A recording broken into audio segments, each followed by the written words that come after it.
KKB baku tembak dengan TNI di Puncak, Papua Tengah. 10 rumah nakes dibakar. Melansir dari Detik Sulsel, kelompok kriminal bersenjata KKB terlibat baku tembak dengan aparat TNI usai membakar perumahan tenaga kesehatan nakes di Kabupaten Puncak, Papua Tengah. Sebanyak 10 rumah hangus terbakar dan 1 pelaku dilaporkan tewas tertembak. Rumah yang dibakar kurang lebih 10 unit, kata Kepala Penerangan Kapen Kogabu Wilhan III Kolonel Zi Gunung Suryastawa dalam keterangannya, Rabu tanggal 13 September tahun 2023. Pembakaran itu terjadi di Distrik Ilaga, Puncak, Papua Tengah pada Senin 11/9. Suryastawa menuturkan 1 orang anggota KKB dilaporkan tewas saat terlibat kontak tembak dengan aparat. Dari Satgas Bais Wilayah Ilaga memberikan informasi bahwa adanya 1 korban KKB yang tewas, tambahnya. Suryastawa menjelaskan, sebelum aksi pembakaran dan kontak tembak, Satgas Pamtas Mobile Unit Rider 300 BJW dan Satgas Elang Wilayah Ilaga awalnya melihat 2 orang membawa senjata api. Aparat lalu mengejar kedua orang tersebut. 2 orang kelompok KKB dengan membawa 2 pucuk senjata selanjutnya dilakukan pengejaran ke arah Kampung Arumaga, ungkap Suryastawa. Setibanya di Kampung Arumaga, seorang anggota TNI melihat 3 anggota KKB membawa 2 pucuk senjata api berlari ke daerah ketinggian. Aparat kemudian melepaskan tembakan peringatan yang dibalas anggota KKB. Kelompok KKB malah membalas tembakan sehingga terjadi kontak tembak. Dari hasil pantauan drone diketahui 1 orang KKB terjatuh dan diseret oleh temannya ke lembah, ujarnya. Suryastawa menyesalkan aksi pembakaran perumahan nakes yang dilakukan oleh KKB ini. Sebab, perumahan ini untuk menunjang kesejahteraan para nakes. Sangat ironis dikaitkan dengan upaya pemerintah dalam meningkatkan kesejahteraan para nakes, pungkasnya. Terlibat pembunuhan kepala distrik di Fakfak, 5 anggota KKB tewas ditembak. Melansir dari Kompas, aparat kepolisian berhasil mengungkap pelaku penganiayaan yang mengakibatkan tewasnya kepala distrik Kramongmongga, Kabupaten Fakfak, Papua Barat, pada tanggal 15 Agustus tahun 2023. 5 pelaku tewas ditembak karena melawan saat hendak ditangkap, sedangkan 7 pelaku lain berhasil ditangkap. Kepala Kepolisian Daerah Papua Barat Inspektur Jenderal Daniel T.M. Silitonga saat dihubungi dari Jayapura, Papua, Selasa tanggal 12 September tahun 2023, membenarkan informasi tersebut. Para pelaku penganiayaan yang menewaskan Kepala Distrik Kramongmongga Darson Hegemur itu merupakan anggota kelompok kriminal bersenjata KKB.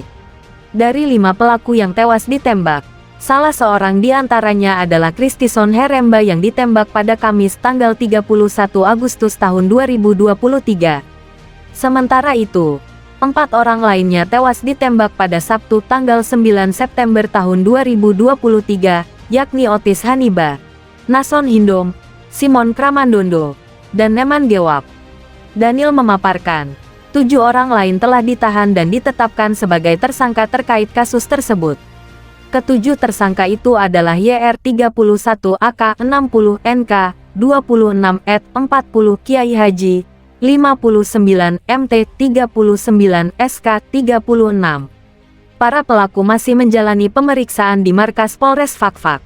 Kami menyita sejumlah barang bukti, antara lain busur panah, parang, dan granat, ujar Daniel.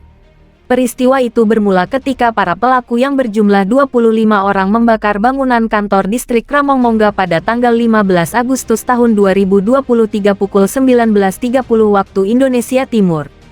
Saat itu, para pelaku datang dengan menggunakan cadar serta membawa senjata tajam berupa parang, tombak, dan panah. Para pelaku lalu menganiaya Kepala Distrik Kramongmongga Darson Hegemur yang berada di lokasi kejadian hingga korban tewas. Mereka juga membakar 3 mobil, 2 sepeda motor, panggung peringatan hari ulang tahun ke-78 Republik Indonesia di lapangan setempat, serta bangunan SMP Negeri 4 Kramongmongga. Daniel menyatakan, setelah peristiwa tersebut, situasi keamanan di distrik Kramongmongga telah berangsur kondusif. Oleh karena itu, dia membantah informasi yang menyebut masih ada warga yang mengungsi dari distrik Kramongmongga hingga saat ini. Warga masih berada di distrik Kramongmongga hingga kini. Aktivitas warga di sana mulai berjalan normal seperti biasanya, ujar Daniel. Kepala Bidang Humas Polda Papua Barat Komisaris Besar Adam Erwindi menuturkan, dalam penangkapan para pelaku, polisi mengambil langkah tegas dan terukur karena para pelaku melakukan perlawanan yang membahayakan nyawa aparat. Bahkan, salah seorang anggota BRIMOB, yakni Bribda Hengki Wonatore, mengalami luka di tangan kiri karena terkena senjata tajam dalam peristiwa itu. Polisi pun terus memburu sejumlah pelaku yang belum ditangkap.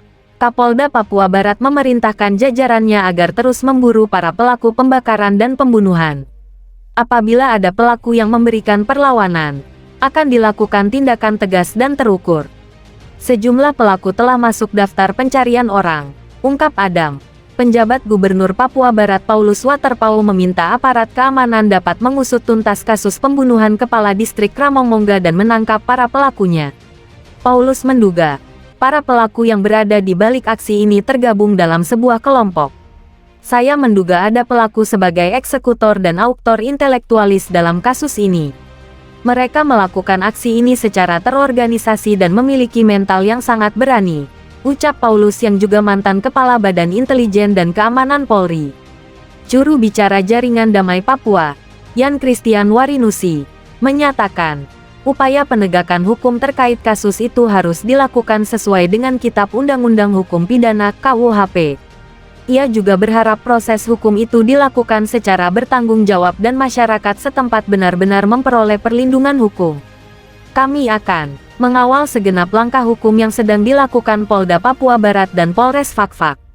Kami juga meminta para saksi atau warga yang mengetahui berbagai informasi terkait peristiwa Kramongmongga memperoleh perlindungan hukum dan memberikan keterangan tanpa diintimidasi, kata Yan.